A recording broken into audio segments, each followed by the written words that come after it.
လာလီဂါထဲကအလာဗတ်နဲ့ Real Oviedo ပွဲတင်ကိုရွေးချယ်ပေးကြပါတယ်လာလီဂါထဲမှာဆိုရင်တော့အလာဗတ်နဲ့ Real Oviedo ပွဲတင်မှာတော့အလာဗတ်က level ရှုံးဖွေးရတယ်ကျွန်တော်ဂိုးပေါင်းသီးကတော့2 plat တီကိုထွက်နေပါတယ်အလာဗတ်ရဲ့အိမ်ကွင်းမှာဆိုရင်တော့ Real Oviedo လာကစားခဲ့တဲ့2ချိန်စလုံးမှာ 2-2-1 နဲ့ရှုံးထားတယ်2015 2016 2022နဲ့2023ကာလတွေမှာစီကန်နာမှာပဲထိပ်တိုက်တွေ့ဆုံဘူးပါတယ်လက်ရှိစပိန်လာလီဂါပွဲတင်အနေနဲ့ဒီနေ့ပထမဆုံးအကြိမ်ထိပ်တိုက်တွေ့ဆုံတာဖြစ်တယ်အလာဗတ်ရဲ့ဒီယာဒီအိမ်ကွင်းအပါဝင်အလာဗတ်ရဲ့နောက်ဆုံးလာလီဂါအိမ်ကွင်း18ပွဲမှာ9ပွဲနိုင်4ပွဲတည်နဲ့9ပွဲပြန်ရှုံးထားတယ်ဒါပေမဲ့ဒီယာဒီအိမ်ကွင်းမှာတော့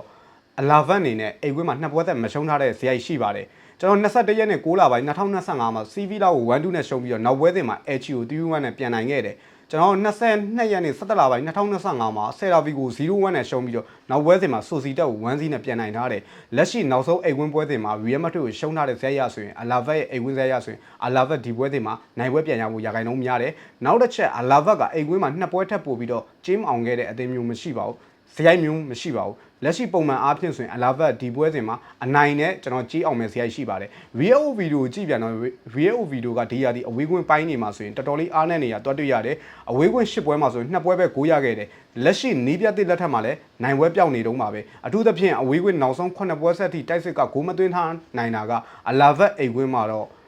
ဒီပွဲစဉ်ကြမှာ9ရသွားမဲ့ဇယိုက်မျိုးတွေကျွန်တော်အနေနဲ့မမြင်မိဘူးနောက်တစ်ချက်ထပ်ပြီးကြည့်မယ်ဆိုရင်အလာဗက်အိမ်ကွင်းမှာတိုက်စစ်ကဂိုးမရခဲ့တာဆိုလို့ဒီယာဒီမှာ2ပွဲပဲရှိပါတယ်ဗလင်စီယာနဲ့ကျွန်တော်ဆယ်ရာဗီကိုဒီနှစ်သင်းသာရှိခဲ့ပြီးတော့ကျန်တဲ့ပွဲစဉ်တွေမှာတိုက်စစ်ကအနည်းဆုံးတကိုးစီသွင်းထားနိုင်တယ်လက်ရှိ Real Oviedo ခန့်စစ်ပိုင်းကရောတိုက်စစ်ပိုင်းကရောအလုံးမဖြစ်နေတဲ့အနေအထားမျိုးမှာအလာဗက်တာဥဆောင်ကိုရခဲ့လို့ရှိရင်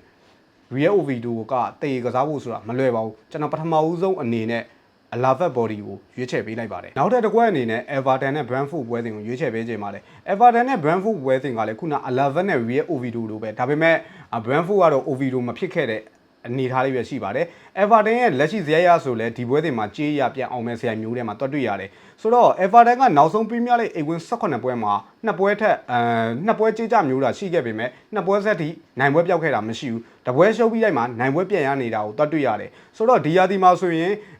Everton အနေနဲ့စပါးကိုရှုံးခဲ့ပြီးတော့ကျွန်တော် Fulham ကို2-0နဲ့ပြန်နိုင်ခဲ့တယ် Newcastle ကိုရှုံးခဲ့ပြီးတော့ Nottingham ကိုပြန်နိုင်ခဲ့တယ် Arsenal ကို 0-1 နဲ့ရှုံးထားတဲ့အနေအထားကသူ့ရဲ့ဇယက်ရဆိုရင်ဒီပွဲစဉ်မှာပြန်နိုင်မဲ့ဇယက်မျိုးရှိတယ်နောက်တစ်ချက်ဒီပွဲစဉ်မှာ